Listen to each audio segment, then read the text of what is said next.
పండగకు ఒక రోజు సెలవు ఇవ్వడం సహజం. సంక్రాంతికి మనకి కనుమ రోజున అధికారికమైనటువంటి లేబర్ హాలిడే కింద ఇస్తారు.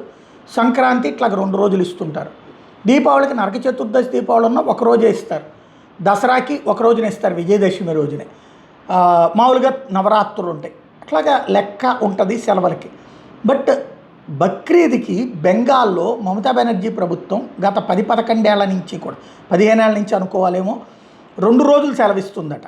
బక్రీద్ పండగ ఒక రోజు, ఆ మరుసటి రోజు కూడా ఎంజాయ్ చేయమని 2 రోజులు సెలవిస్తుందట, మైనారిటీ బుజ్జగింపు చర్యలలో భాగంగా.